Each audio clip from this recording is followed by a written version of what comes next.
Mbote bandeko balandi émission Le Relais. Toye lisusu sima ya mwa mikolo ebele ko présenter na bino émission oyo. Ya solo tozoki mwa mikakatano ya santé. Et puis côté technique et ça qui était à solo tozalaki penza lisusu au point pour te présenter bino émission na bino. Kasi nzambe na bolingo pe na mawana ye asali ete tozongeli lisusu ko tourner be émission pe toye lisusu une fois de plus liboso ya bandako na bino na etando eke to bamsu baolanda biso na internet po ete to présenter bino émission oyo. Si mwa mikolo tolekisi mwa événement mingi katikati na lingomba na biso.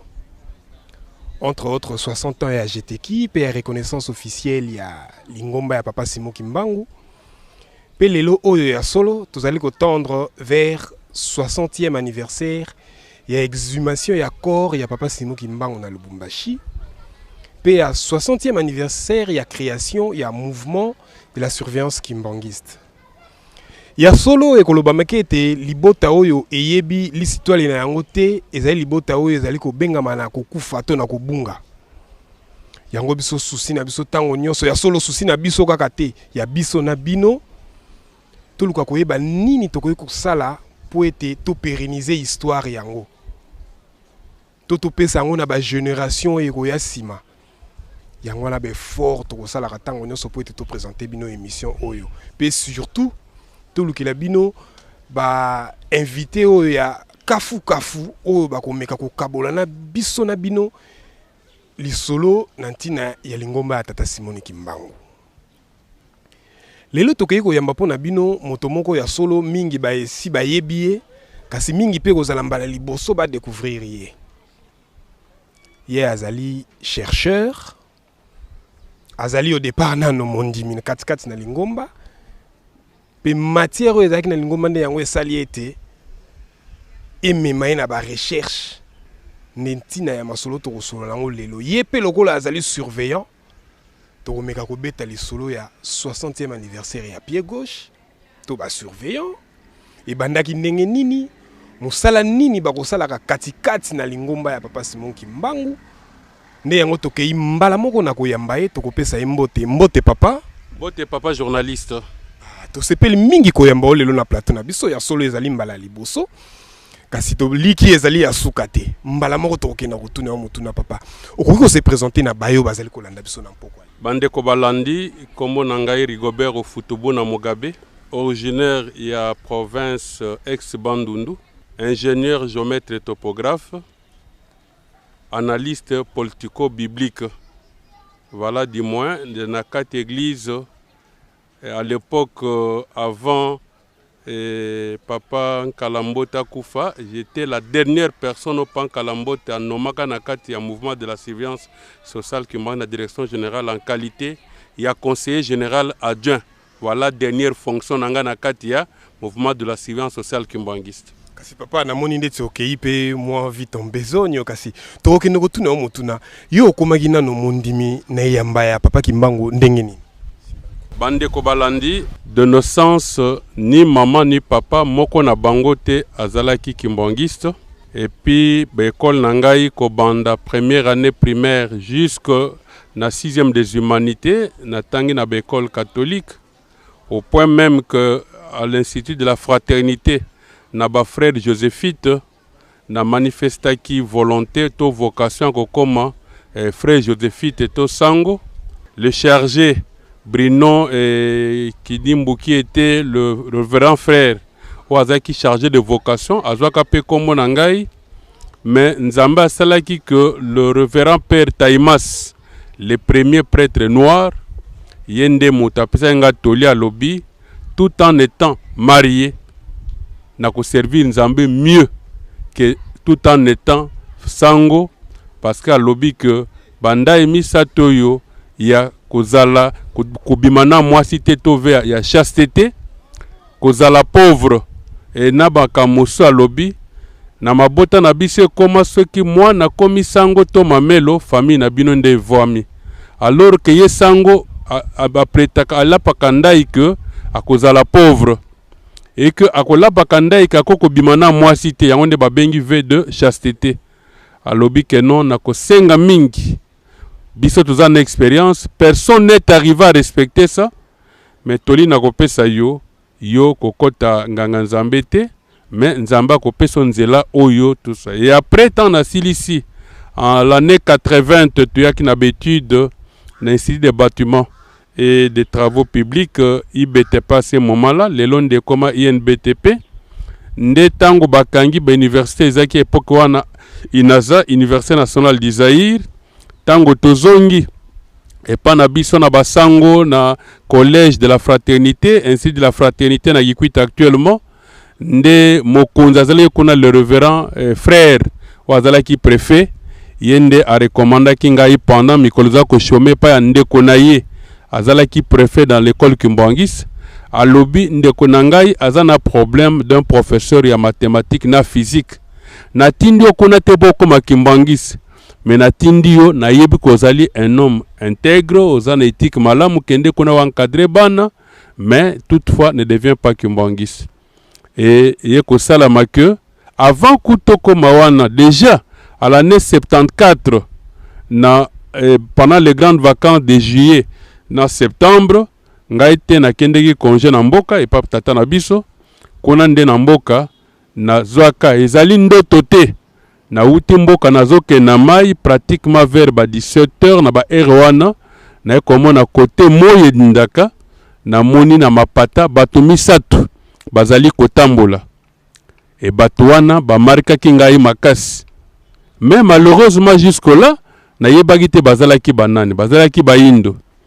Et na 80 tango batininga na kopesa na école Kimbangi secours na bandi komona ba photo, je me suis dit ce n'est pas loin d'être ces trois personnes na monaka.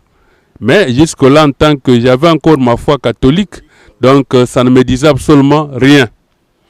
Tango to tangisi kuna pratiquement 2 mois, moi je ne t'ai pas payé. Et baboyi kopesa ngate loko moko boye mbongo ezalaki te, mais malgré ça na betaki mabaku te. Ba parents ya bana tozalaki 2 étudiants, moko azalaki à Polytechnique na Unikin, il avait dérangé les filles de la 3e en 6e, mais ba parents bazaka na témoignage nanga gitoko ba lobby que oh mosusu wana il ne dérange pas les filles, kodi apesa catholique que moi na classe akoko bimate na muninga na classe na bato bazako tangisa ye. Et ba parents wana Kimbangis ba ekotalanga ba lobby tutana eloko akopesa yo te, mais eloko mutu atokopesa yo soko kolinga na Kinshasa loka mokolo okuta na tata diangenda donc moi na misa to pas Simon Kimbangu. En tout cas en tant que mutu na ndima ki mais ce n'était pas ancré du fond de mon cœur. Et tango na tozongi na IBTP un jour na pona na moi sieste na ngai nde na kozwa vision cette fois-là. Tata moko abimelenga lobi mais depuis to petana ki rendez-vous na Ikwit na lelo zongi na Kinshasa to kuta na katendenge nini. En tout cas, j'étais grandement besoin de photo kutana. Mais tato nazo komona yeka na monaka na 74 na vision. Et na monaka pe ba photo na yeko na ba lobby Joseph Diangenda kontima. En tout cas, ça m'avait préoccupé na ke na paroisse Kimbangis na Kitambo. Et le pasteur wa Yamba Kinga to solil na ye ma lobby non kokuta na yeza passe. En tout cas, ya yamba mingi bato minene na ndimita ko yamba yo. Il faudra audience na yebito sala mandingi nini tout ça, mais vraiment répondre pesanga isengote. Je me suis démerdé na kendeke tina bongolo na kutani na de fin révérend Vumi Wanzambi wazaka na secrétariat général révérend Vumi a pesinga rendez-vous à lobby salle fort dimanche le 7 décembre tokutana na Kimbansek. Nous sommes dans l'année 80. Nous sommes dans l'année 80. Alors le 7 décembre na kena Kimbanseke et c'est la première fois na monaki pas d'angenda. Na bunzoto papa vuma memenga kuna tango nake alors il fukama na fukami pe. Membuta mutu je n'attendais que toi. Depuis to pena na rendez-vous na Kikwit oye tozo kutana te. Je suis venu même te voir chez toi na IBTP, je t'ai dit qu'on devrait se voir. Je me suis dit ça ne doit pas être un farceur parce que ngana yetu yebanité. Et comment il va me dire qu'il m'avait fixé rendez-vous? Il me dit en tout cas, je préfère le Kanandaku, na Bayakawana, na Soukana, na Wenze. La résidence est là où Yokoya Tokuta n'importe quelle heure, c'est ta maison. Et voilà, c'était ça ma préoccupation. C'est la première fois, c'était le 7 décembre 1980, na paroisse Kimbanseke. topesani rendez-vous. Mais en tant que Moutou, et même temps mais là j'avais encore des doutes. Je me suis dit non, comme Azam Moukolo, c'est au vu aussi de tout le monde qui peut militer, qui humilier Moukolo, ce n'est pas bon. Et c'est comme ça que Tango n'a commis le 8 décembre, Nanda Kunayeto Sololi. Vraiment, il m'a dit non, je sais qu'il y a un problème. Ozoko Banga, comme beaucoup de Batebele na école, parce que tant Ozongaki. Au départ, à l'IBTP, il n'y avait que 3 sections à ce moment, 4. Donc, on a 4 wana. Donc, la classe montante n'avait que moins de personnes. Donc, on avait besoin que de 180 sur le nombre de gens qui n'ont pas monter dans la première. On était en préparatoire. Alors, tantôt comme après la fermeture, on s'est retrouvé à 1963. Il y a lobby qui est Kozoko Banga, Konan école, tout ça. Parce que je lui ai posé le problème que non, n'a qu'un an à faculté de théologie Kimbangiste. Il me dira, tel que tu es là, toi tu es pasteur. Tu n'as pas envie d'aller sur le banc de l'école pour apprendre, tu es déjà pasteur. Ah, mais comment Moutonga Koutoua, à ta verset qu'on a eu comment il doit me dire je suis pasteur? Habiter déjà pasteur, tu n'as vraiment pas besoin d'aller te mettre sur le banc de l'école pour apprendre. Et n'aie pas peur d'un nombre parce que même ceux qui vont réduire effectivement, toi tu seras de ceux-là qui vont monter en première. Il me dit, n'a préféré même ce qui est dans Congo central à ce moment-là, Zaïre, comme on a Kimbangu Tchela, la route Kimbangu Tchela. Kimbangu c'est juste tous sur la route nationale entre Bomana et Namwanda et c'est Babenga materne. Na materne, Anzela wana ce qui est pour Okena Tchela. Il y a lobby, c'est moi qui avais dirigé ces travaux-là. Est-ce que Tato pas un ingénieur? Comment il avait dirigé mes travaux? À quelle époque? Ah bien non, quand j'étais dans l'administration coloniale belge, on a dirigé qui mes travaux. Voilà, dis-moi, on est arrivé, dans Messani, dans Koutanaye, et le révérend vous mit déjà à Yambanga lobby, non, voilà ceux qui m'ont ezali. Comme tu t'intéresses à l'église, bako benga ezali mingi ba benga bango ndenge wana lendo ya au commissaire kombo na yo ola na malongi parce que le 21 déjà ba yamba balandi. Et c'est comme ça que après notre entretien, oui, tant il y a lobby que non, il y a muto déjà il y a travaux, il y a Manterne, la route de Tchela. Alors je me suis dit mais est-ce qu'il n'y a pas un ingénieur? Hein? Comment il y a Hatambu ça va diriger les travaux wana? Et surtout à l'hôpital administration coloniale belge. Voilà du moins. Et à partir de là, comme déjà un entretien à Bisso, n'a de fin révérend Voumi. Ouais, en bas na Bongolo. Et ouais, après un rendez-vous tout coûtant naïe. Parce que c'était le 5, toi qui rendez-vous. Le 7, tout coûtant n'a pas d'engagé dans la Kimbanseke en 1980, le 7 décembre. Le 8, n'a eu répondre na rendez-vous pas d'engagé. Le même 8 p, na kena Bongolo na pesi kombo nangai na liste ba sente ba sekoki. Parce que c'est que mon temps na lingomba mususu ayo kota na église Kimbangis. Parce que jour à baptême mais il y a 3 catégories. Et zali batoyo depuis à botama kota na lingomba mususu te ba obenga yelandi oyo azali na kati na lingomba ma pengwa kimwa muke nde bakozenga ba obenga ye saint élément mais oyo awuti lingomba mususu alingo koma Kimbangis nde ba bengi ye sekoki. Et voilà, c'est comme ça que na bandaki malongi na ngai et les 16 batunaki biso mituna. Donc pour moi j'ai fait moins de jours, il y a Katekimena. Donc du 8 na komisi kombo, le 9 na bandi Katekimena, le 16 batuni biso malongi et le 21 décembre 1980 nde bayamba kingai. Soki tokoki kozonga mwa sima moke pona kata o malobate. Libota oyo yebisaki yo ke soko komi Kinshasa omona papa Diangena. Est-ce que yebi bango kaka ozana souvenir na bango bazaka ba Kimbangiste to papa na maman bazali ti lelo to koyeba ba kombo na bango? Ezalaki au moins 4 parents ya bano baza kotanga na école Kimbangis sika batinda kinga. En tout cas batoana d'ailleurs bien que papa muchaka principalement de bakufa.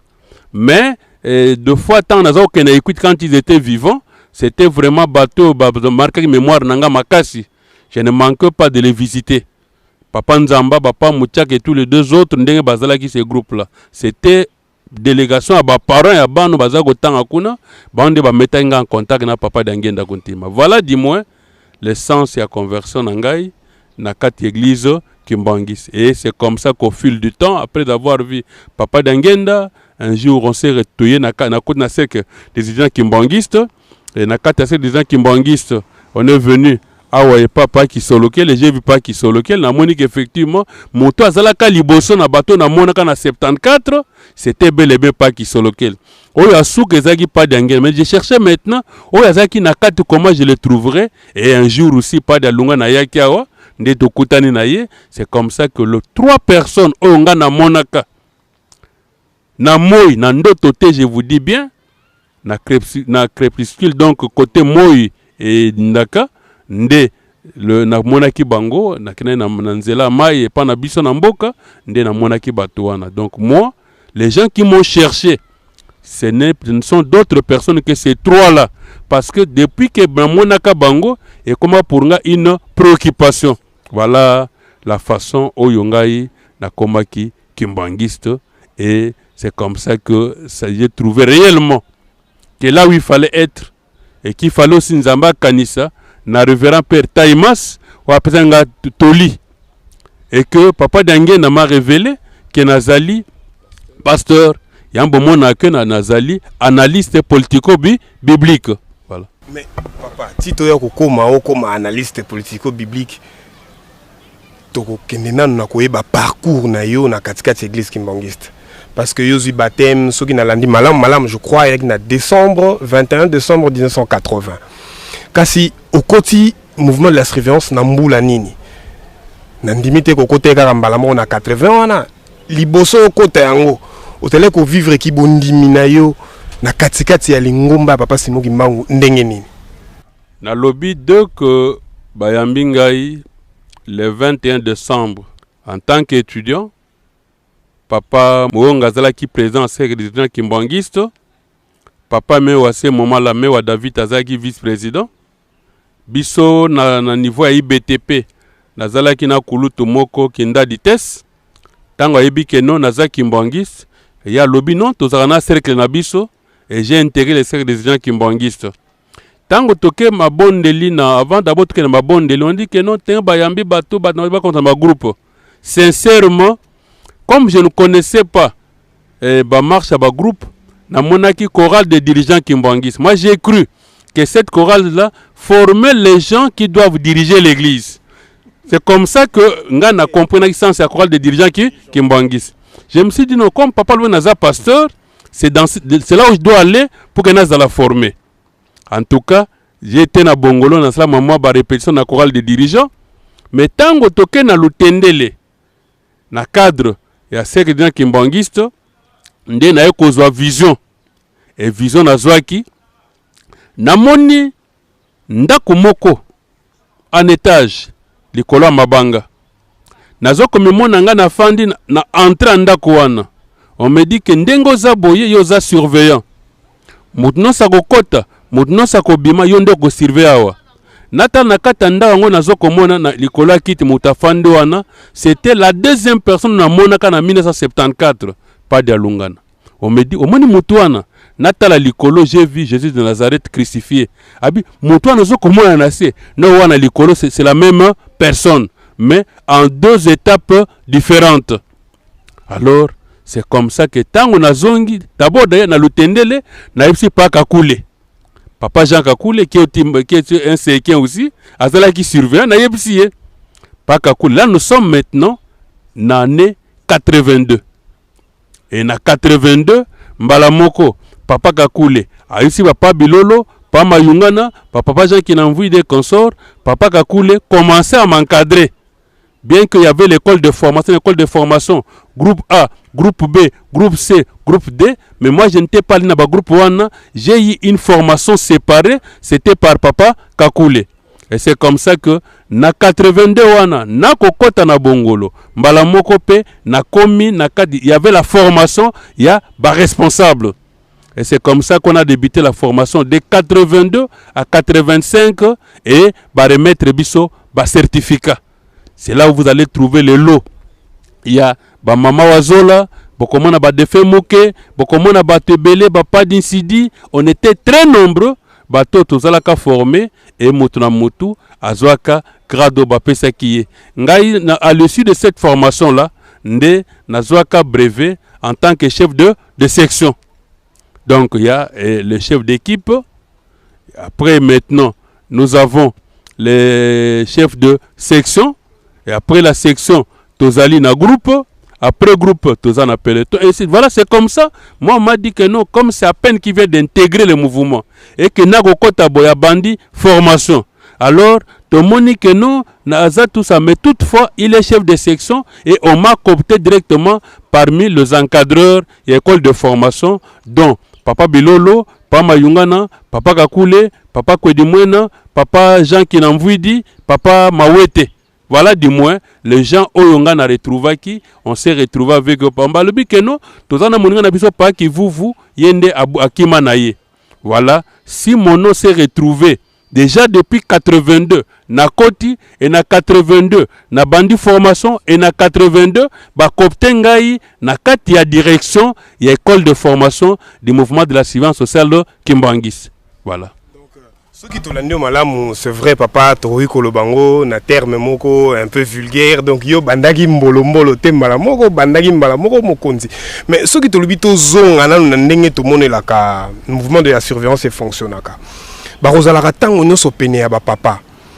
Ba ko sala ka pe tango mususu mibembo na ba papa. Est-ce que yo zwa ki occasion wana ya ko voyager na ba papier puis expérience ni yo vivre na ba voyage nyonso sali pe na ba papa quoi que au bandaki mbala moko na mouvement de la surveillance en tant que responsable. Bandeko balandi mutuna wana ezali tellement na mutu ya ebele. Ngai na kati ya mouvement de la surveillance sociale kimbangiste eloko yo na laksi bino na mukuse ke na komi kimbangiste na 80. Na komi surveillant na 82, na komi na kati ya batambu ici na 82, il y a école de formation. Et au même moment na kati ya paroisse na biso na Lemba, déjà à ce moment-là, na komi président sectionnaire. Vice-président sectionnaire parce que papa Mokiantou mou président. Mais approche nangai na ba papa, ce n'était pas plus dans de voyage que papa a fait un voyage.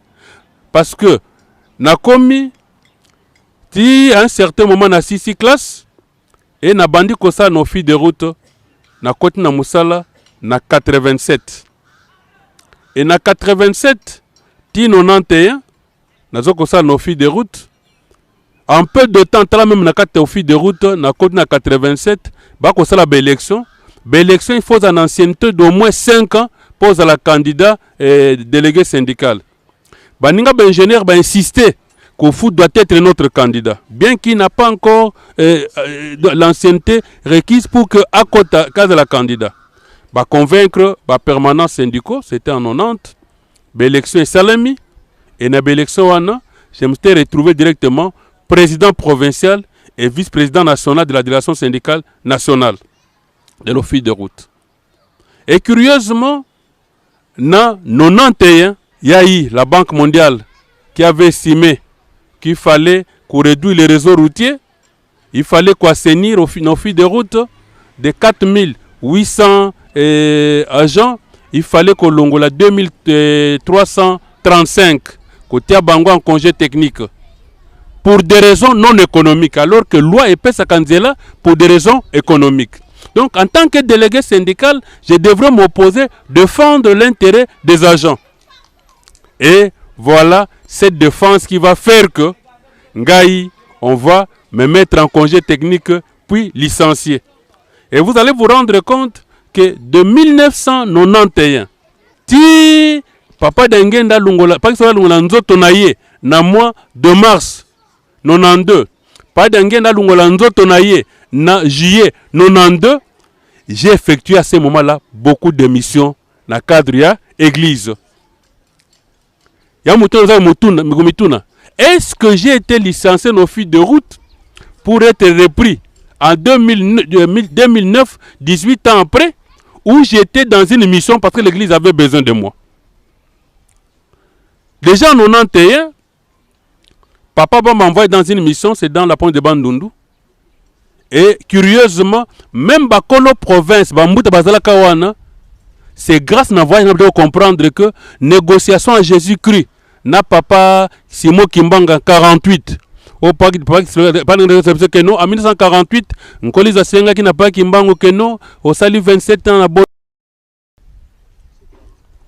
Il y en a maintenant, Tango maintenant, totali mainos na lobi papa lobi makambo ya négociation à papa Simon Kimbangu Nankoloïs, et que le 30 octobre 91 pas d'engin pesinga mission à Liboso pour que nakende dans la province. Mais pour Nazonganan, déjà à 90, na 90, na niveau de la jeunesse, il fallait qu'on bimisa le comité de la jeunesse.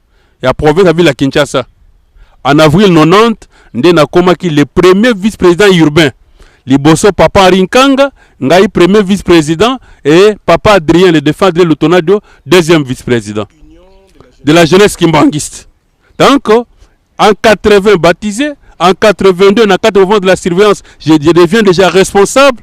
En 90, na comme responsable, na Kataino de la jeunesse kimbangiste, ville province de Kinshasa comme premier vice-président. Et papa a Tiningaï le 30 octobre 1991 na Bandunduville. Et kone zalaki ba jeune ba wutake pa ne pai kona tango tofandi sukanango ba pesaki mbolo kwa bomo ya goyana pa papa. Mais le 11 de moi-même, j'ai senti le besoin de visiter prison à Bandundu. Toke na délégation de la prison, le directeur de la prison Mouti Nzundu.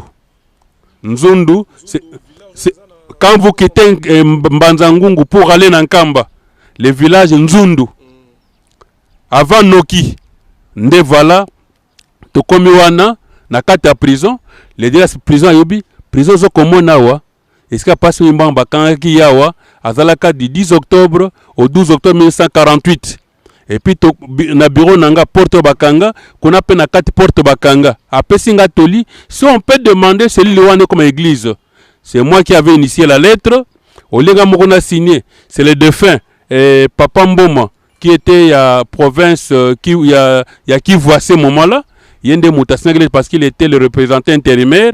Des lettres wana. Soki bato bakutanga livre nga bakomona pa ndenge nazo kutanga livre lettre wana o ya demande ya cellule wana et cellule wana l'heure qu'il est et comment dans ce patrimoine église kimbangiste officiellement nde ba remeta cellule. Mais papa soki nazonga moi sima moke tango papa diangenda atindi yo mission na Bandundu olobi ezaki na mboka moko epa yoyo papa Simon Kimbangu ba solo laki na kolo Yesu pona temps na ye ya incarcération soit ba écourté yango ou etika la ndenge ba yokanaki de 30 ans mais to ko yeba kombo ya mboka yango ezai précisément village na kati ya Bandundu ville ezana donc na kati ya Bandundu ville nde sika ba solaki nde bazui donc bango bakangaki parce qu'il a fait l'apparition ndenga bimaka na le 24 avril 42 abimaka na boma bakangi batie na boloko le 25 na tongo akene na portail atiki babubu misatu pona bana na ye oyo ba ko pesa bana na ye après 40 ans papa misatu babubu misatu tata bango atika na le 25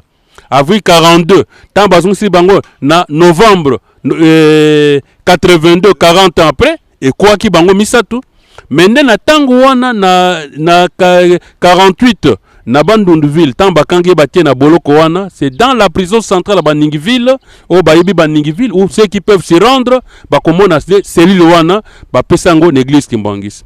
Là nous sommes en novembre 91 tango tozongi le 4 décembre il fallait battre le 3 tokutani ezaki ntinza na ba jeune nde na cadre ya conférence des églises de toute l'Afrique bazalaka na basis na Brazzaville Bakimbangi c'est délégation qui prévu officiel 5 personnes qu'on a thème ezalaka l'Afrique avant, pendant et après les indépendances. Après Sinsani il fallait biso Ijiki province topé la délégation ya Ijiki national topé ta bango Timbongo ba traverser na Brazzaville. Tant que na bango papa d'engene pas tuni bango. Qu'est-ce que je dois faire pour que Pao Foot aille me représenter à ces assises là?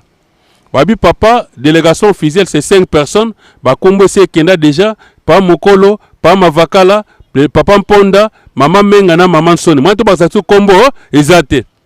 Papa, lobby, si moi j'ai envoyé papa au foot, à cause de la souke, à lui, papa, soka kei, bako yambaye, mais bako nourrir yete, bako loger yete, il n'aura même pas le remboursement, ya, ba frais, ya transport. Papa, lobby, je vais lui donner le transport. En tout cas, je préfère qu'il aille avec vous. Tokomaka na Brazzaville, le 4 décembre 1991, les après-midi, Bassis et Bandagité, le 5, Bassis et Bandagité, D'abord, nga ba loger ngai pas bana basi parce que na côté bana mibali, place ezalaki te, j'étais logé du même côté na bana basi. Et Kolia va prendre en charge, na bandi Kolia sans problème. Et comme les 6 vers 5 heures, nde papa Ekofo, qui était chef de délégation, l'église de Christ au Zaïre à ce moment-là, na papa Kibangu, qui était chef de délégation, l'église évangélique du Congo, kuna na chef de délégation l'église de l'armée du Sali, nde ba kotalanga ba tuzana mabondeli, palaksa biso que président ya basis ezali yo. Donc ceux qui to sala to sanga naki les 4 na les 5 te, toza ko lo combat président. Ba si biso que président ezali yo. Mais est-ce que bango ba yebaki yo à l'avance to ba yokaki li solo na yo quelconque to ezali kaka ndenge bo se retrouvaki na ba assemblée wana. Tant c'est la première fois qu'on s'est vu avec eux. Et bango nde ba mona que non comme na ye, il fallait ba loger ngai place mona ya côté abasi. Bango nde tango ba ke mabondeli na bango ko luka moto ko présider, nde soki ba zwa ki vision soki nini, ba moni que c'était moi. Natindi bango bokende pa ya Pamponda le président chef de délégation ce qui a passé aval je vais être là et recueilli Pamponda pa mavaka na pa mokolo balobino comme mes ali vision et comme il est le délégué personnel pas d'Angenda moi je pense bitondimi voilà nde na basi na lobaki po bozwa réponse na mutuna na biso l'Afrique avant pendant et après les indépendances natindi bango batanga mokanda ya Isaïe 19 na ba travaux na bango ya atelier sima ya atelier tant okutana ndeto trouver yano que était l'Afrique avant les indépendances, qu'est l'Afrique aujourd'hui et que sera l'Afrique après les indépendances neto comme neto tambola. Alors sous langue ezaki ne pona na bango kuna comme pas d'engana lobaki ngana za pasteur il a dit depuis l'année 80 moi tant na monité mango ba poni ngai le temps na fandi na changa na ko banda ndenge nini. Ne comment balaksi ngai na 4 Esaïe 19 ba phase boy 1 verset 1 balobi nzambe ayena mapata na katikati ya mokili ya Afrique. Or le centre de l'Afrique ou le cœur de l'Afrique c'est la RDC. Katikati ya mokili. Or katikati ya mokili na Kikongo to na Kikongo no bena ngala ba loba na Kikongo ba ntima. Nsi donc ntimansi. J'ai vu que non, pas Kimbangu était venu par le secteur Ntimansi. Or, Esaïe 19.1, balobi, ndama na mapata, na katikati ya mokili Égypte. Égypte, c'est l'Afrique. Na mon na verset 19 à 20, alobi, ayaku libérer ba peuple opprimé. Donc, il est venu mettre fin à la colonisation, ayaku accorder biso indépendance. Na verset 23, 25, na komona balobi que non, nzambe akopambola mokili mobimba ko banda na Égypte. Béni soit l'Égypte mon peuple, et la Syrie, œuvre de mes mains, Israël mon héritage. Or, ngata nazaki kotanga liboso, nanani na yebai que non, le peuple de Dieu c'était quoi? C'était les Juifs. L'Israël. Na kotala na mukanda ya Mos 3, 1 à 2. Nde sika baloba ke no ba se me conduisa qu'il faut retirer bango place wana et na mukanda ya Matai 21:43 Christ alobi na kolongola bokonza nzambe kat na bina pesa libota musu ko bota mboma. J'ai dit ah oui, c'est comme ça que donc l'Égypte dont l'Africain devient le peuple de Dieu et maintenant l'Europe, la Syrie deviendra l'œuvre de main de Dieu.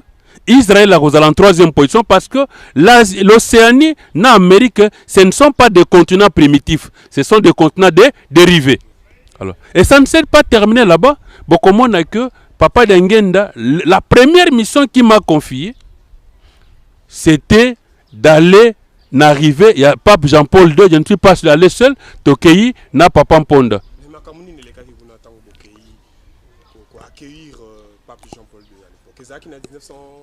En 92. 92. Il y a 2 fois apparemment. Papa Dengenda, il y en a lobby que livre Papa Dengenda, quand il avait encore 13 ans, à Botaman en 1918, il avait 13 ans en 1931. Un soir, à Utinkamba, bake promenade na Nokonaye, Lukuba, bake promenade na Mbanza Congo. Et Mbanza Congo, ce n'est pas derrière leur maison. Oui, Mbanza Congo, c'est... Ah, vous êtes déjà dans le 200 km. Donc, Mbanza Congo, c'est dans le 200 km d'Enkamba. Mais bon, baké promenade.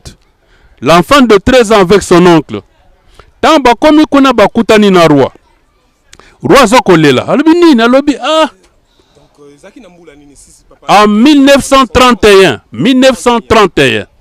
roi lobi tango bamindele bayaka nde bapesi biso baptême bito kanisai ke noto ya minzambe nzoka baya kobotola biso ke bokonzi na biso nde bazwa biso pouvoir na biso ezalaki na basymbole misatu ezalaki libanga donc bango bate les blancs bayelaki bango bazwaki libanga na soso na bango pouvoir. Mais ba blanc tant bayaki na baptême bapesaki bango Bible et Bible wana c'était donc un document de base. Donc parce que le premier noir était baptisé le 3 avril 1491, c'est donc à Soyo. Mais le premier roi noir était baptisé, c'était na mois de mai de la même année na Katambanza Congo, le roi Nzingankouv. Voilà du moins Nzoka, c'était le pillage spirituel du pouvoir du royaume. Alors, non, ça du moins, ils sont en train de chercher, nanani, kotala, ndenge, même na internet, le nom du roi, en 1931, et ça ne va, tout ça, on n'a pas encore retourné, on ne retrouve pas ça. Mais du moins, c'est qu'il y avait un roi, c'est lui qui était là-bas en 1931. Or, en 1930, vous vous rendrez compte que ce roi-là n'était plus dans la physionomie du royaume Congo parce que le royaume Congo s'était écarté, donc disloqué le 15 août 1965. Parce que tant qu'on baptisé le premier noir, baptisé le premier roi, donc le premier évangile au Mindele Bayaki Nango, yango nde précipitaki bayeko panza royaume Congo komaki emete yango lelo on parle Angola, on parle à Congo Kinshasa, on parle à Congo Brazza, alors que c'était un corps, c'était un territoire, c'était le royaume Congo. Au moment maintenant, Papa Dengenda pesaka roi promesse en 1931, l'enfant de 13 ans. Alobi mokolo santu papa église catholique komawa. Yebisaka bana na yo. Bakwa na mabele et kozala mokolo ya remise et reprise. Voilà du moins, c'est ce qui fait que mon expérience dans cette église, eloko na publié qui va bientôt sortir dans une d'une grande université na Katambo Kanabiso. Voilà du moins, comme il y a l'obaki na 1931 na roi, que mokolo santo papa okomawa, bo sepele, ça bano ba sabana bango ba sepele za mokolo remise et reprise. Et que ngai tango papa Dengenda na le 5 juin, ça nga inventé. Je ne savais même pas parce que tango wana ezalaki ba papa mokolo, ba pamponda, ba papa mavakala, ba papa mutamba, ba papa mabandi, il fallait ba ken Angola par avion que nous préparer ba 6 à la jeunesse Kimbangis au niveau international. Mais ba pesa ki mikande pa papa va la bango Kimbango be ordre de mission ya église. Au lieu papa ça la bango ordre de mission wana, papa sali maintenant qui lettre ordre de mission, ya papa mponda nangai. Papa Monkenda David est vivant. Nde papa sali yango appelé papa Monkenda David. Nde c'était le 5 juin 1992 que pas Monkenda David a passé biso pour qu'on effectue le voyage le 6 juin. Alors Yangola, alors que la frontière était déjà fermée. Tolongwa le 6 juin, to komi kokota difficilement, on ne saura pas parler de ça parce que na quatre ouvrages j'en parle, to kota qui difficilement et on est arrivé conditions là comme na Mbanza Congo avant l'arrivée du pape. Aux frontières qui fermées. Nous sommes arrivés le 7 juin vers 20h20 et le pape est arrivé le 8. Donc nous avions Kokota qui alors que frontières déjà. Kokota c'est un misère.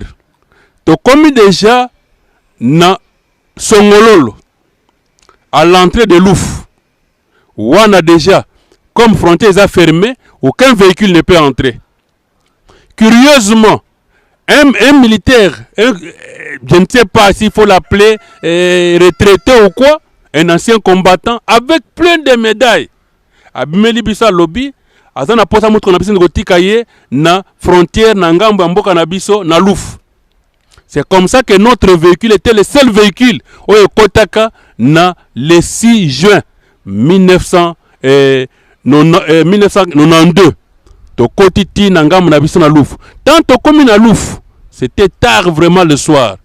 tant tokiti akiti avant même l'entrée à Rouf, juste tant tokomika kokota wana ne bandela mboka ya akiti na ye. Basuda bayambi biso bakomi wana vraiment ba inquiéter biso te. Tolali wana na tongo comme vraiment là il ne fallait pas penser, il ne fallait même pas rêver passage na biso. Les tout derniers véhicules qui étaient passés, et c'est là qui véhicule, il y a ambassadeur Mawete, il y a Angola qui devait entrer. Lui seul était autorisé de Moutoukali Kota Kiwana. Ce n'est que vers 8h consort, ne ba benga ki ngai pamponda te ngai. Balobi mituke tondi to ebite fu mutuka moke longawa. Mutuka na bino bo longolangawa ekende na ngambo kuna. Na ngambo ya Angola me bako beta bino fimbu. Nous avons dit, peu importe, l'essentiel qu'on parte. Mais qu'on parte, on nous a autorisé. Et à 9h, Tokomaki na lufu na ngambo ya Angola. On est resté là-bas pendant toute la journée. Vers 15h seulement, tout ça. On est préparer l'élection en Angola. Ce qui est en Mboka, et bande les alliés, barrière, il y a pouvoir. Na sortie qui barrière, bokomona barrière, il y a UNITA. Et Tokomi wana.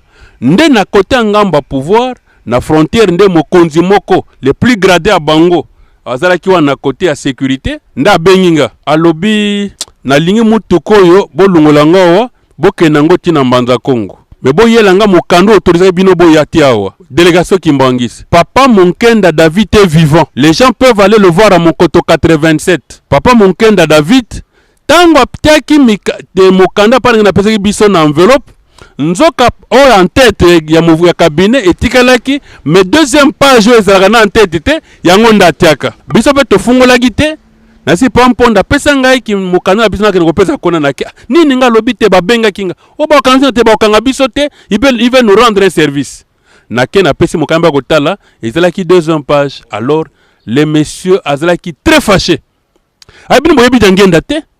Vous venez blaguer avec les Ndjangen. Et c'est Ndjangen qui a signé mon canal na papier sans en tête. N'est-ce pas? Ma explication nous a benganinga.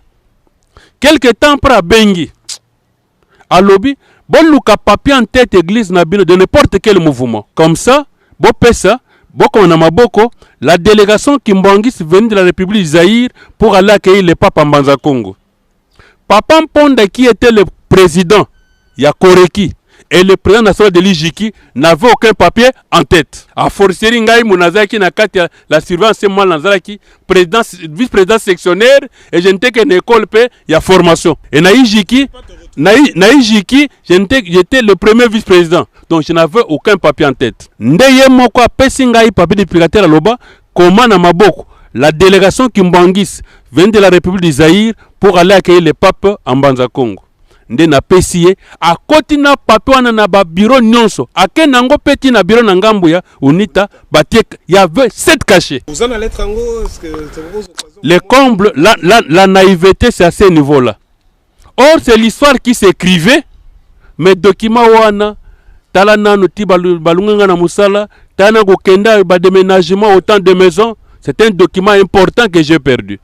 Nde voilà nde to kotaki na Mbanza Congo na 20h20 avant que le pape n'arrive le jour suivant. Bandeko balandi ya solo tomoni penza ntina nini oyo tokosala ke mission le relais. Tolandi li solo ya papa ofutu kino toyeko koma sikoyo bakomi na Mbanza Congo. Kasi soki bolandi malamu na motuna na ngai na kei kotuna ye soki azalaki na lettre oyo bayebisaki akoma na maboko. Oyo se retrouvé na 7 cachets malgré que lettre komama na maboko. Yango ezali ko l'accès ya solo photo zoa likambo nyonso tozali kosala tata nzambe tozwa yango vraiment au sérieux plutôt yango à cœur. Yango tokolobaka tango nyonso ete mosala tozali kosala biso na bino na émission oyo ezali po ete tokabola l'histoire. Topesa relais na bayo bazali koya sima na ba génération ezali koya sima. Ntina nini ya lisitwale ya lingomba ya kitoko oyo ya papa Simoki Mbango. Kasi tango bino bokomi na Mbanza Congo papa. Qu'est-ce qu'on est suivi parce que beaucoup maki Mbanza Congo tard et arrivé à Pape ezalaki ndenge nini et tango bino bokomi ne sika wana ezalaki na ba recommandation mon côté papa diangenda ayebisaki bino to apesaki bino bosala.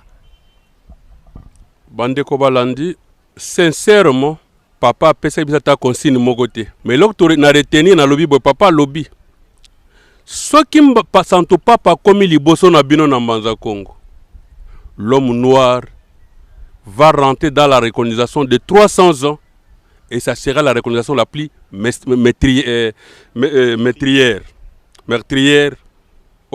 noir à reconnaître. Et vos familles vont en souffrir. Mais ceux qui ont commis avant, cette porte de la recolonisation sera fermée. Et ça, c'est maloba. Il y a un des salagi que to côté na biso facilement to commis. Mutu wano wa sengana to sala mukana maboko. Ye moko côté na mutu kana biso. Le mont cristal. Kolungwa lufu na ngambu ya Angola. Kokuma na Mbanza Kongo c'est 65 km. Mais na Bangomba le mont cristal on a pris tout le temps. Tango to komi kaka l'entrée à paroisse Nabiso. Les deux premiers pinés côté na paroisse lobby, mutu kezonga na balabala makuline ko sima mabele à paroisse té. Mutu kezonga na balabala ya quitté à lobby, mutu ko loku le kotiawa e bima libanda té kino mokolo boko longwa po bo continuer voyage na bino tina, il faut beaucoup matina wapi ti na Luanda. Voilà. On n'avait pas de consigne de la part de Padangenda. Voilà mon accompagné biso. À côté de la paroisse, et là, on a interpellé ngai. Papa Mponda, Tomé Koulia, moi, biloko wana mengai, ce n'était pas ça mon souci. Qu'est-ce qui fait que papa a tindi biso? Pourquoi il commence à me makabiso banda songolo le tito kouyaba miracle sur miracle? C'est alors que tata pasteur peut abosana ki likambo pa ipsaka bango.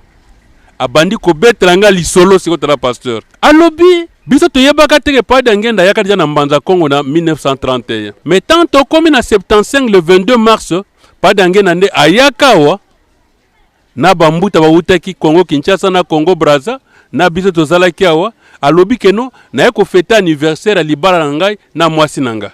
Nde na maloba na ye. Avant maloba na ye atindi ba musicien bokende na Kulumbimbi.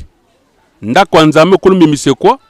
Ezalaka cathédrale à liboso basango batongaka pratiquement na 15e siècle na royaume Congo. Mais cathédrale wana esila nango te parce que batiaka porte te, batiaka fenêtre te, batiaka charpente te, donc kaka yango kaka basali tout ça en maçonnerie donc en moellon. Nde nzoka to baza koyeba te que un certain 15 août 1665 mokolo royaume Congo epanzanaka bakoko batiaka mwana mwasi moko komone makaba. Donc na histoire ya papa Kimbangu mutu aliboso en tant que mutu abimisaka kombo à part invocation esalamaka avant soki mwana akufi le mort ne babi Kimbangu fula mwana. Donc l'esprit Kimbangu a ressuscité le mort, mais mutu en tant que mutu na nzoto ayebaka ke Kimbangu pe azali mutu akolata pe akobota ezalaki makaba. Babisaki boyi yo tikala wana Mbanza Kongo bapesi esoso mobali bapesi Biblia, bapesi libanga. Banani bapesa ki bakoko na biso les ancêtres du royaume Congo. Okotikalawa kino mokolo mwana ya misato ya Kimbangu akoya nde okamati biloko misato opesi ye yango nde ezali elembo ya pouvoir ya royaume Congo. Alors Padangenda pour na batu keno sans dire que na kozwa biloko nanga pa makaba. Parce que na voyage en 1931 ce n'était pas dans le programme car nous avons Kowana. Mais en 75, c'était le temps il fallait Zabilo Kowana. Ndatindi ba musiciens. Ils sont encore nombreux dans le centre d'accueil. Papa, poto landa malamu. Oui. Maman Makaba, ba pesaka e bilembo wana ezalaka na mbulani. Papa, et c'est un mystère. Le 15 août 1665 à 75, c'était 310 ans après. Parce que yango pe non, je vous dis 310 ans après, bah pesa qui est Soso Mobile. Je ne dis pas Lik, Soso Mobile, c'est que Soso avait aussi un âge, bah pesa qui est Libanga et Nde bah pesa qui est Biblia. Donc Soso qui avait un âge, bah il remettre en l'âge additionnel de 310 ans. Mama Kaba qui avait un certain âge, à côté n'a pas d'Angenda après 310 ans. Les musiciens, ils sont encore nombreux, qui sont vivants, Bazala Kawana. Nde tango bango bake babet, papa lobo beta musique à pan, bostraka 3 tours. Basali 3 tours de musique. Au même moment, tel que Mbanza Kongo leloyo, quand vous y arrivez, l'histoire babakeno, maswa ezakuya na Mbanza Kongo. Ça, je vous dis, un scientifique ne peut pas accepter ça. Il faut être un être spirituel pour comprendre ça. Parce que c'est que Kuna na Mbanza Kongo, mai kutu ekaboli Bandal na Kitambo. Ou tout ça rivière Gombo yo. Tout ça rivière Gombo yawa, c'est pratiquement mai yango wana na kati Mbanza Congo. Mais on vous dit que ba maso ezako yati na Mbanza Congo dans l'ancien temps. Je ne me retrouvais pas personnellement par rapport à l'histoire na réalité sur le terrain. Pas d'angenda à lobby, ba pesa ye 2 chasseurs. Ba chasseur ba ye a pa banga lobby, boke na banzete wana bozo komona kuna. Botala bampaka sa baza wana, ba bifle, bo pona mibala mibale bo boma po bato bale parce qu'il y avait une grande foule. Ba kei, ba bomi d'impakas. Et tant que ba misien ba sisi 3 tours na bango, tant que papa kena foule nyonso, les gens sont encore vivants. Nde tango wana, ba moni na ndako wana, o ba benga kulumbimbi lelo. Ndako wana nde, mwasi o ba bengi makaba. Donc, et poso nzote fandi likolo mikwa. Imaginez-vous 300 ans, moutazoko vivre na ndako, o ezanga batol, ezanga porte, et banga fenêtre, entrez, sortez comme vous voulez. Donc, ba un tempéri nos nanzoto na ye pendant 310 ans, nde mwasi abima wana, à la grande curiosité de tout le monde. Nde mwasi wana, yende mutalobaki, na balanda ki ba révérend Bobé, les gens qui ont traduit toutes les bambouta qui ont message, wa pesa, et que Angola, tata pasteur azo betranga lisoro parce qu'il était témoin de l'événement. Alobi tomoni koko moko abima, na Biblia na maboko, na libanga na soso. Alobi ba koko bateki ngawa, pona pesa Biblia oyo, na libanga na soso na mwana misato ya kimbangu. Lokulo ye, akamate apesi, biloko misato wana epa ya papa diangenda. Papa tuni mutuna liboso. Est-ce que siko tozali wa mutabandu azali? Peke, ba yebe sansa mutuna te. Papa alobi peke, kamata libanga oyo. Garde-moi jalousement libanga oyo. Peke, batu, ba yebi peke. Et bato bako kende, na marché Koweït, na Kasavubu. Bokomi na marché Koweït, nde, botuni ndako a peke za nango musika mingi wana te. Irebu, numéro 5. Nde bokomona ndako a peke, bon kotuna bango histoire libanga wana kenda wapi. Mais nga na vérifier histoire libanga tinda batu, après la mort de leur père, libanga wana, ba pesaka tada pasteur moko. Tada pasteur wana, il est encore pasteur communal, mais yepe batun balandaka yepe apela soge pa ya nani, on ne sait pas tout ça. Mais libanga wana ya Mbanza Congo. Papa tuni mutuna mibale. Est-ce que Sylvain Bandundu azali awa? Alors papa nkosi abimba pesi soso balobi soso yo. Kota Land Rover. Kende nango na lutendele mifo lekana na monkoto ma mekala zoko zelango. Kolala na nzela te aya butu ba Sylvain mikolo bazaka na garde ba yebi histoire wana tango kaka mutu kekomi ma mekala lobi Sylvain kita na mabelete kaka soso wana ma mekala melsi yango mai yankamba nde soso bakuti na lutendele. Et voilà du moins ces deux phénomènes oyo likambalo. Rappelle-moi papa ekoloba kenda yebisaka roi. Papa soki na kati malbate ezaki biloko misatu. Soso apesi na papa nkosi. Nkosi. Non, libanga soso na pa nkosi. Libanga na peke. Kebongo Biblia. Biblia apesi epa ya maman mwasi na ye. Maman mvete loyemba. Mwasi na ye a gardé les Biblia. Donc na bunzoto na kanisaka Biblia c'est la parole de Dieu. Libanga ezali donc l'église tempelo. Soso ezali ngonga. Comprenez? C'est comme ça que ça c'est du moins une interprétation humaine. Mais eloko et le passaki ngai papa yebisi bango na yebisaka santo roi que mukolo santo papa kuya mukolo remise et reprise. Toutes les églises étaient invitées na fête wana. N'arrivé à pape sauf l'église kimbangiste. Mais pourquoi il y a une raison à ça? Donc c'est comme je ne sais pas la raison. L'église kimbangiste n'a pas été invitée. Tofan a na carte à paroisse. Santo Papa komi aux alentours de 13h. Santo Papa ndenge bosala kanafna théâtre bosali moi de tableau moko lokula bandaku botie lokula porte nzoke za nango un faux mur là. Santo Papa leki na côté ya cimetière de roi côté donc ya Kulumbimbi et il était sorti triste. Parce que bien qu'on n'a pas invité officiellement, mais le nôtre qui était parti, parce que curieux, on ne saura plus qui est là-bas, tant bazongi santo pas peut rentrer triste. Les gens qui tournent en église catholique, du pape actuel, na cardinal Batunioso, aucun pays n'a le message, le message n'était pas diffusé. Pape Juroana a eu intronisé le cardinal. Le cardinal a eu intronisé, pardon, le mot Seigneur, c'était quoi? Tant que Santo Papa Jean-Paul da Komina Kitna Bokonzi. Azaki na posa batindele poso ya nzeto ezanambanza Congo, ceux qui ont l'ongli poso wana, et makila, le makila mutu, lelo, nzeto wana lelo, ezali, nzeto wana lelo ezali. Atan kase ya lelo, ya nzete wana soki kwei na poso kwei. Un grand événement fait salama. C'est un grand chef qui doit mourir. Depuis l'époque de roi, nkasa soki kwei bayebi keno, dans direction boye, sangaliwa ezali. Et, yenda senga biloko wana, tango bayaki batia un hélicoptère. Le monseigneur qui allait en hélicoptère wana tina niveau ya soyo, y avait crash, monseigneur wana sa nini akufaki. Yoka meta maloba ya Santo Pa mokolo wana. Alobi na ye kozongi c'est la bino. Monseigneur akufaka na avion tanga na côte na komaka na ebunga ya pape. Ya solo elungina kombo bokomona comme ces amutu mususu. Mais je vous dis, c'est la même personne là que je vais vous remettre. Ndeloko wana et yoko laksangai que non, c'est la phase de la remise et reprise. Ce n'était pas le Monseigneur, c'était le pouvoir spirituel. Ya royaume Congo ya Zwaka, il est venu le remettre, c'était le 8 juin 1992. Et le 18 juin 1992, Papa Dangenda à Lungwe Kinshasa, à Ké Brazzaville. Le 19, Papa accueilli à Genève.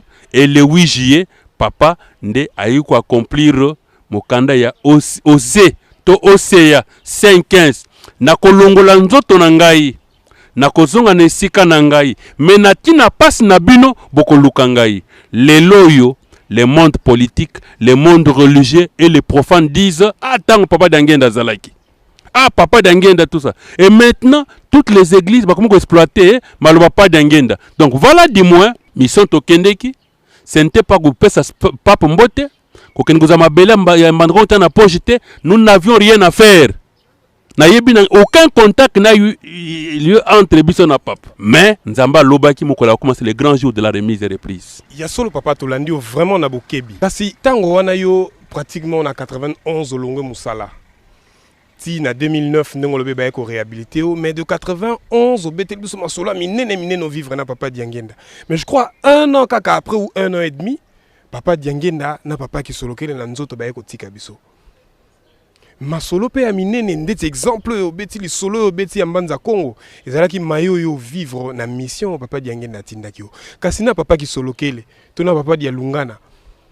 Ovandaki na bango te to batindaki yo ba mission te to zan expérience moko to vivre na bango po ete ekembi ça vraiment kondima na yo papa. Bandeko balandi maito koloba et interpeller chacun de nous. Ngai ta on a 6 classes nanga na gradué licence nego 6 sango après na IBTP. Nazui attestation nanga de réussite na yepe na travail nanga TFC misa tunake nango na mon koto ko pesa Papa Dangenda. Papa Dangenda senga boye makamba mikando ya classe ezalaka ya ngai te. Makamba musala ezalaka ya ngai te makamba musala eza makamba papa kulutu. Je vous dis na ya ngai moko pesa pa kulutu mikanda wana te. Papa Jean Kalamvula s'il était vivant allait go témoigner suis venu na mutuka ya Papa Dangenda go tika mikanda. C'était un jour il fallait papa donc papa allait go tika pa marteau na aéroport nga na go tika mikanda na ngai pa ya pa kulutu. Tango pa kulutu azu exemplaire na ye ya travail nanga ya fin d'études pa falonga lobi siko nga na azu ya ngai na pa mbanza parce que yende kolo makambo azu ya ye ayi makambo misala ezala makambo na ye. Donc Papa Dangenda savait que makambo misala c'est papa qui solokele na pesa pa qui solokele et beaucoup mona par rapport na misala to fandi le défunt papa Oazaka secrétaire pa Bamantwidi Bansidi tout ça qui était ya Nyangara qui était secrétaire parti à Pakulutu nakoya to fandi tokoya mosali zokoya te na ye to sali nani concours no fil de route on était 200 ingénieurs civils et techniciens to sali test kuna ba retenir ka ba 50 na 50 j'étais parmi les 10 premiers bazaki na ba point kitoko on avait affecté tout le monde. Ti toko koma na ba 87 moi je n'étais pas encore affecté. Nde tato na mawana ye a proposé pas qui solo qu'elle était. C'était par qu'il na ye. Ayi a lobby kuta na papa comme nos filles de parti zokoyate atinda yo on a trahi des relations non atra pas qui sur le wana azana ba relation belé aza pe na ba compagnie au papa zali actionnaire ako tinda yo nde yebisa ye papa en tout cas tala na ndenge condition avina za nango pa ko tinda nga papa lobi soki na tindi non atra nani akosa na place na yo no fille de route ay papa no fils depuis kala ba benga te tout ça to fandi et c'est comme ça que na ye gardawa en 87 to lamuki na tongo le 1er décembre papa lobi est-ce que comme on a eu surtout nos filles de début mina noté va vérifier. Je vous dis na comment nos filles de route le 1er décembre 87 nde mokolo yo de ceux qui ont signé bien avant des jours batiaki dateur ba ko tia date que j'ai été engagé le 1er décembre 1987. C'est ici comment envoyer na kende kozwa décision na ngai. Kobala na ngai témoin c'est maman qui solokele Solange. Témoin c'est papa Robert Mokolo na mwasi na ye. Ngai j'avais une fiancée qui n'était pas kimbangiste. Open na bala maman bana nanga zai kimbangiste était. Et comme maintenant na pratiquement na 87 wana comme na bandi mosala et to pousi moi muke papa Robert na ngai na papa Albert Kiyinda. Tout ça 3 ber. Albert c'est Kiyinda, Robert c'est Mokolo, Rigobert c'est moi.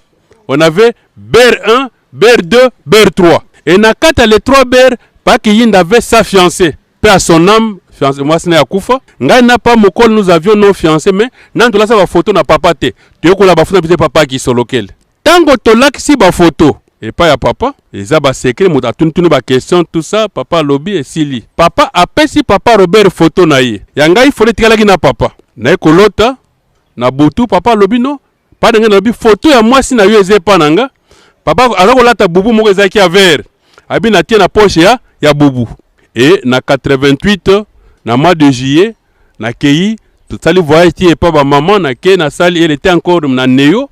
Na ke na sali mariage coutumier na doté ma kamno Cécilie mais tango to komi na 89 papa qui soloke lawa alobi na pesa ye date na 1990 et le cas et kota na deuxième trimestre était na pesa date on ça de balle le mari nga papa salaire ba funa abi moi je ne dis pas le salaire je dis pesa nga date mais date na ko tala nga lobi non maman botama le 8 mars na nona ne ko tala le 8 mars, date ezalaki, donc date à Maradi le 10 parce que c'était un samedi.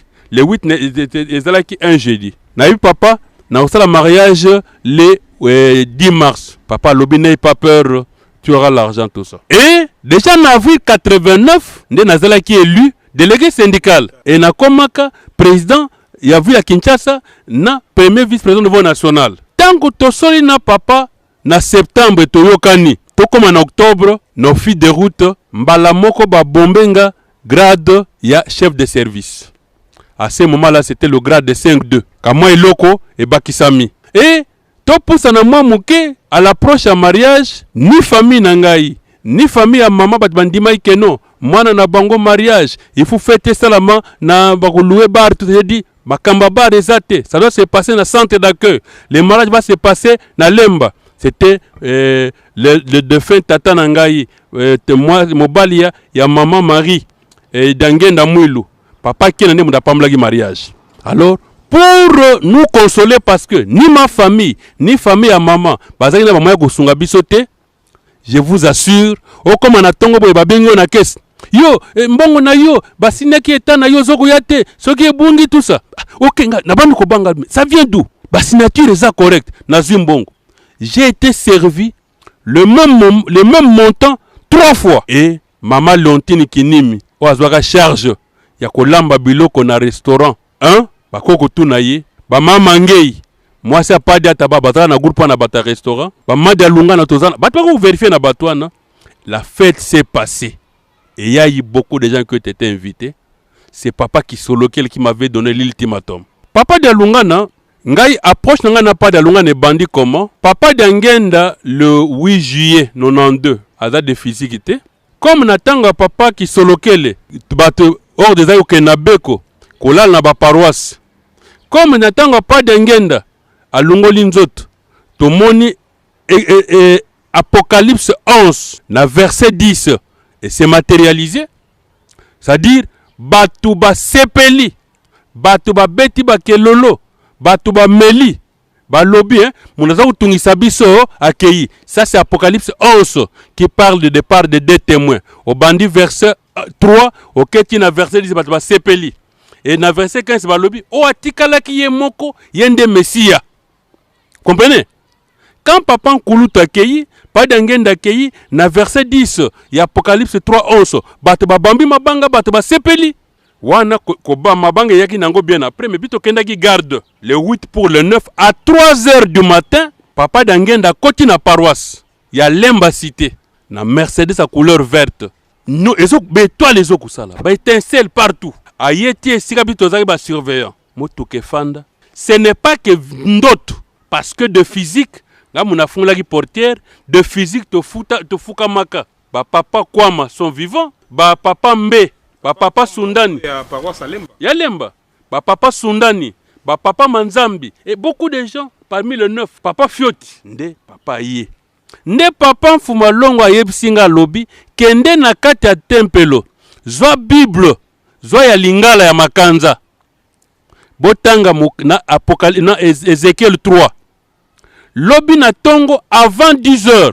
Sala rapport écrit, pesa na bana na ngai, pesa na papa Nkimu, pesa na papa Tomo Mawete. Bayeba ke ngai na bino tokutana na paroisse ya Lemba. Papa wana toza na 92. Nous, là maintenant je parle de 92, nous sommes le 9. Wana le 8 papa sa tiki biso na Suisse. Le 8 papa tiki biso na Suisse, le 9 à 3 heures. Il y a un coup même dans le livre Nangai, la première page, livre comme la première page, je parle de ça. Nde papa d'angenda lobby avant 10 heures. Rapport wana na betisaki yango na école Nzokul na venu Lubisi na échangeur. École wana na kati na Nzokul na za kofuta na nani na Lubisi numéro 2, école ezaki pemene wana na ba numéro 5 nde na salaka texte. Et c'est comme ça que na avant 10 heures na kotaka centre na pesi maman Nelly pour le compte ya bana na bango, na pesi papa Sakwameso pour le compte à papa Thomas Mawete, na pesi papa Nzibu pour le compte à papa Nkimu. Et na kati ya mukanda wana banda na botama mbala liboso na monaki kombo ya Nkamba NKABAMBA ne mukolo wana pa d'angenda yaki. Galobia, le message c'est que atikele bisonka Nkamba. Voilà, papa Kayombe témoin. Boko tunaye. Tangu maintenant de gotika papa Mfuma Longo. To komi kuna na Nkamba. Les 12 et tout ça. Et ntangu nzoto pezo kota na kati ya Kilongo. Et loko nini ba sive a Lemba ba pesa pa Mfuma Mbanza. Paka Yombe témoin. Nde to pesa ka ye torche chargeable. Tolobi papa, te remercier parce que Pamf Malong nous a dit que nous devons être en contact avec vous. Et c'est alors que papa Mfumambanza na koloba mingi, papa Solo est là, boko tunaye, paka Yombaza wana boko tunaye, papa Simo Kiangani Pambenza Bazali, boko tuna bango. Tango atikalaka ye moko, plus de 10 fois, ngayu foot, pick-up, ba Jeff, chauffeur Jeff Bayebi, papa Sinari Bayebi. Des fois, j'ai quitté Kinshasa seul. Papa rapport parce que certaines situations, je prenais le pick-up. Si on a comme par exemple papa lobby, que ça va naie azana rapport à Gopesa, na koyambe mutasuka. Et papa Kayombo, papa Chibangu sont des témoins, papa John Tikes, papa Simeon paix à son âme. Nde tangu tokomina 1999. Papa Mfumambanza na le 4 juin à lobby na papa Kayombo. Toku inaugure ndako ya Nzambe ya Lubumbashi te, soki contribution ya bataba ndundu ezali te. Boto na Pachi Bangu, boto na papa Simo Kayombo, nde Mfumambanza apesinga ordre de mission signé. Nakene ko récolter mbongo. Na récolter mbongo le 5 juillet, babenga le 4 que papa lobi alinga zonga na Nkamba ngo ya secrétaire général ya conseil œcuménique. Maro kende te soki na nozongi te zo avion le 5 juillet 99 na kota na avion na kuta na papa na ye atindaki nga misomo tina Kayemba kwa arbitrer un conflit, il y avait mort d'homme. bato ba se réconcilier na ye na pigeon na ba photo to ye wana na kuta na papa mfuma mbanza ke na nkamba. C'est le jour où bato nyonso bazali na nkamba yebi que le secrétaire général tango azwi maloba na nkamba lobi banda botama mbala liboso amoni esiko bakoma na Apocalypse 22 1 à 6. Esika balobi makamba Yerusalem, esika balobi makamba maya Yerusalem, esika balobi mabele eza kopambama, esika balobi bankasa kuta banzete wana pe ezali kisi. C'est dans Apocalypse 22 1 à 6. C'était le 8 juillet 1999 que le secrétaire général à conseil économique a mis ça à Makamboana. Voilà du moins. Ce qui n'a pas besoin si maman mouké, ce qui peut aller secrétaire. Tu vois, maman mouké contenu à mukanda ou papa et ça qui au sala rapport au salopé ça na papa au pé ça na papa qui mon pé ça na papa mawete. Tu vois, maman contenu na maman mouké ce qui aller secrétaire bien sûr. Contenu ezalaki que biso basima lemba tel zaki na garde. To comme na 3 heures papa d'angenda yeli biso. Papa malubana lobby to tanga Ezekiel 3. Nde na kamati nde rapport wande na pesaki. Bandeko balandi ya solo tozali kokoba na émission na biso oyo biso na bino tozali kolanda na bokebi nyonso. Pe tozali ko percevoir quintessence pe profondeur ya les solo tozanga na mokona lelo. Kasi ya solo papa ofutu makambo nyonso au vivre yango en tant que surveillant. Les loyaux, tous allez qui pene repoussent na refêter 60 ans il y a existence, il y a mouvement de la surveillance kimbanguiste. Quelle lecture faites-vous après 60 ans il y a existence? Bandeko balandi, balobaka mieux vaut tard que jamais. Tango tolobi Ezekiel 3 wana, kuna bazo kolobela, ceux qui ont moni de kwa sali mbeba, yo benga yete ya ye. Mais ceux qui ont mutomona ki ote yete, akokufa, mais makila na ye pe kotanga na mutu na yo. C'est-à-dire le surveillant, mosala na ye, ko batela, mundimi, na biloko na ye, ko batela lingoma na biloko na bango, ko batela bisika ba papa na biloko na bango. Surveillant, il faut un homme intègre. Et kuna pas na biso ba te biso que surveillant akoko bombela mokonzi na ye rapport te. Et surveillant akoki kokota lisanga ya lingomba te e ko bebisa lingomba. Le message que lecture nga naturelle et c'est là comme que biso ba surveillant nous avons failli ceux qui toko évaluer 60 ans donc il y a mouvement na biso tozala honnête que nous avons failli parce qu'on n'a pas bien fait le travail. C'est le surveillant moutabat la paroisse. Mais quand les gens se réunissent négativement pour produire et là qu'on diviser les botana lingomba, quelle était la part du surveillant? Et comment nous avons appliqué Ezekiel 3? Alors qu'Ezekiel 3, c'est le travail à Mukengeli Nakat. Ezekiel 3 et Kenzela Mokone Ezekiel 33.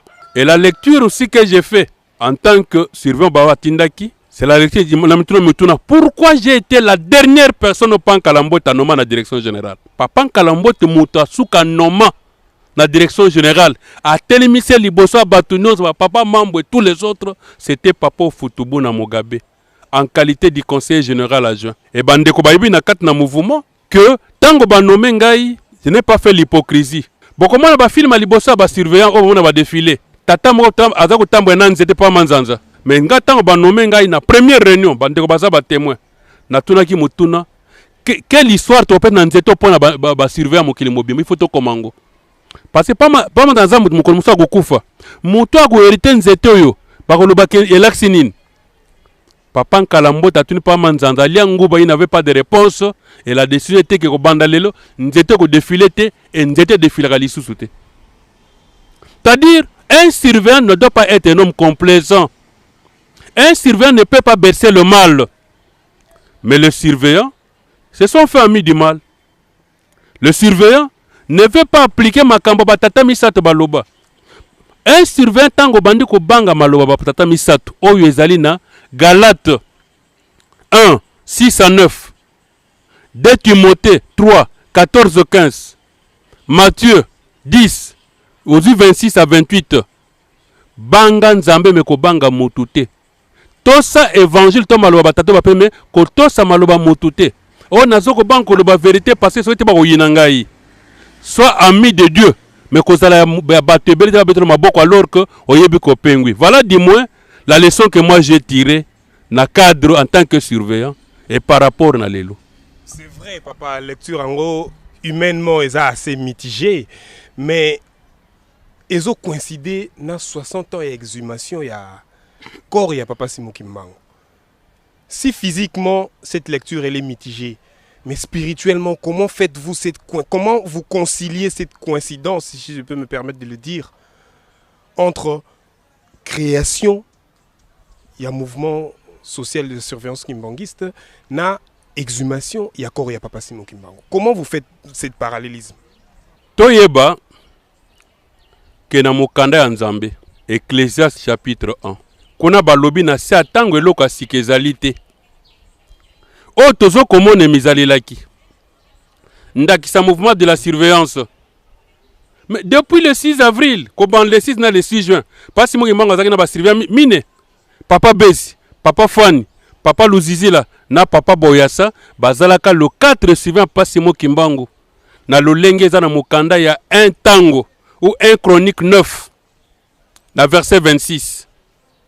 Le 4 surveillant chef. Et au komona que Papa Simon Kimbangu, tango le 6 décembre 1921, tango bakatela ki bolo ke na Lubumbashi, tango le 6 décembre fala lunga boloko na Mbanzangu ke na Lubumbashi, ayebisaki alobaki train ko démarrer te soka soli na mwasi na ina bana na yete. Mwana liboto pa ki soka déjà na boma na relégation.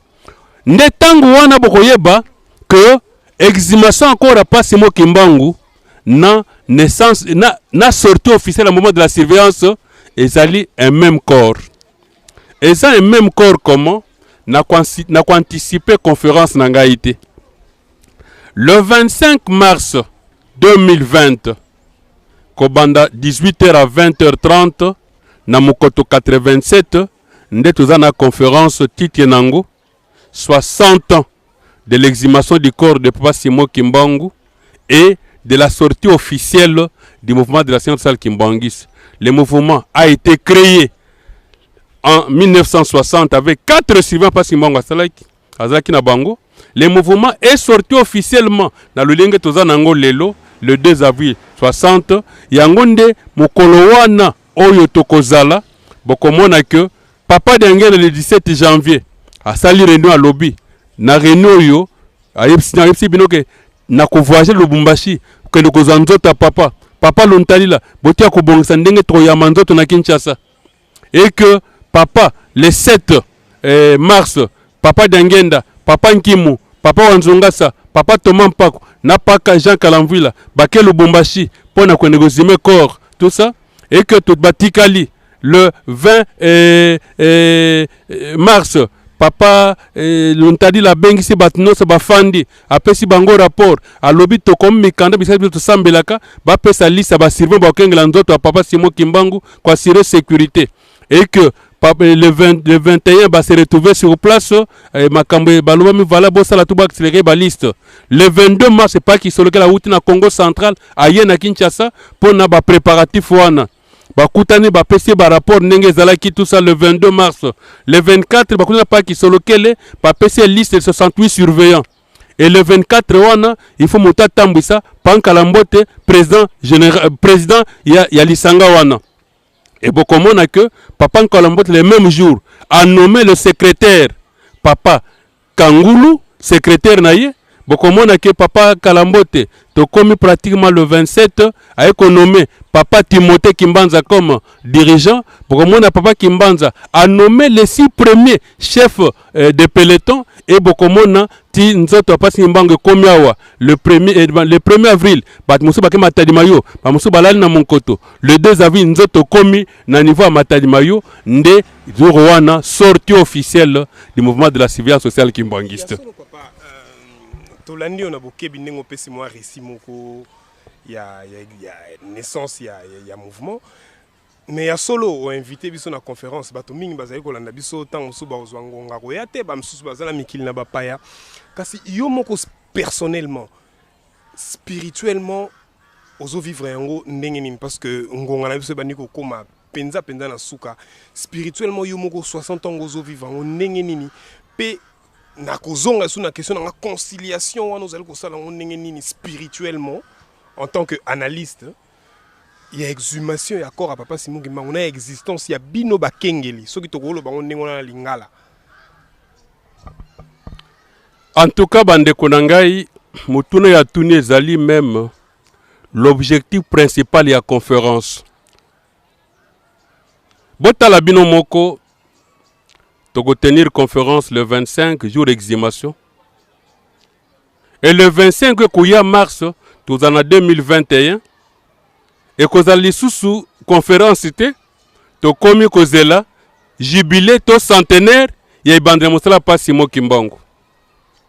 To comme le 6 avril à Mobu Ekoya, to ko fêter centenaire to bi jubilé. Analyse nangeza boy. Na tuni ba Kimbangi sika tozali. Kende zo mukanda ya Lévitique 25. Tanga na verdict 10 ba pesio nini. Ba lobby 50e année za mokolo yo mutu na mutu fa zonga na libota na bango. Mutu na mutu fa zonga na mabele na bango. Mutu na mutu. E na mokanda nzambe centenaire ezalaka te ba ben ezali centenaire ba ezali bi jubilé. Est-ce que Kimbangi c'est ton dimi que makila Kimbangu le 6 avril na 100 ans bazonga pe na nkamba. Soki bazongi te c'est l'échec. Soki bazongi tokozali pamboli ezali Lévitique 26 1 à 13. On va nous bénir. Soki bazongi te tokozala sanctionner ezali Lévitique 26 14 à 46 nde bapesi les types de sanctions que nous aurons. Voilà la grande interpellation au tokosala. Soki to indimaki ya papa baza banzambe ezali na kati na mitema na biso nde tondima réconciliation. Soki tondimaki bango na mbebo toyeba ke ba sanction ezali koya. Mais souci nanga au foot comme na le 9 juillet 1992 pas d'angenda pesaki biso Ézéchiel 3 ya onge na 8 ans oyo na etando ya moke tozali awa na yebisi bino. Deux événements nous attendent ou trois. Qu'on fête centenaire le 6 avril et qu'on a la bi jubilé et qu'on a la centenaire qu'on a l'ipamboli dans Lévitique 26 1 à 13 ou qu'on a la sanctionné dans Lévitique 26 14 à 46. Bandeko balandi ya solo posa esilité. Tolandi invité na biso na boke binyonso. Ya solo matière ya pesi biso na mokolo na lelo. Et ça li pene ete pesa biso sous makasi to eba ko zongela biso be mission na biso po ete to proposer na bino masolo ezali ko sala ete kondima na biso ekola. Toliki ete mbala sima bokozala susu ba yike ya kolanda biso. To pesi bino rendez-vous très prochainement na invité mususu po ete to solo la. Kimia o mabota na bino.